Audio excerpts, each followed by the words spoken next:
Պուրիտանները, ամենօրյա ընթերցանություն, Ջոնաթան Էդվարդս, օր ապրիլի 5 Հրատարակեցեք այս ազգերի մեջ, պատերազմ որոշեցեք, զարթնեցրեք տղամարդիկներին, մոտենան վեր գնան բոլոր պատերազմի մարդիկը, Հովել 3:9 խոսք Մարդկային բնույթն այնպիսին է, որ այն չափազանց անգործունակ է,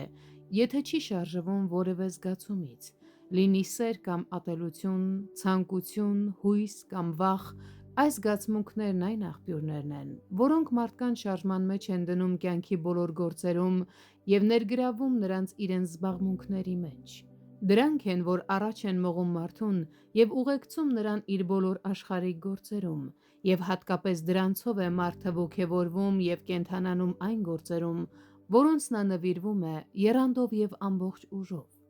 Մենք մարդկային աշխարհը տեսնում ենք որպես չափազանց կենսունակ և ակտիվ, և այս շարժման շարժիչ ուժը մարդկային զգացմունքներն են: Հեռացրեք ամբողջ սերն ու ատելությունը, ամբողջ հույսն ու վախը, ամբողջ զայրույթը, եռանդը և կրքոծցանկությունը, և աշխարհը մեծ մասամբ անշարժ և մեռած կլինի: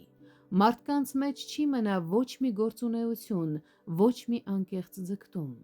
Զգացմունքներն են, որ շարժման մեջ են դնում շահամոլ մարդուն և նրան, ով ագահ է աշխարհիկ շահերի հանդեպ, իր ձգտումների մեջ: Զգացմունքներով է նաև, որ փառասեր մարդը առաջ է մղվում աշխարհիկ փառք որոնելու համար: Նույնկերպ զգացմունքներն են, որ դրդում են հաճույք սիրողին մարմնական վայելքներ փնտրելու: Աշխարհը դարեր շարունակ անընդհատ իրարանցման և եռուզեռի մեջ է եղել հետապնդելով այս բաները: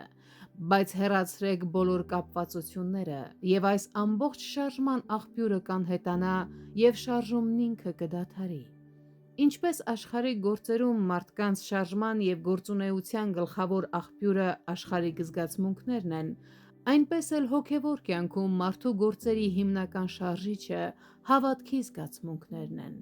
Նա, ով ունի միայն վարդապետական գիտելիք և տեսական պատկերացում, բայց չունի սրտի զգացում, երբեք իսկապես չի ներգրավում հավատքի կյանքում: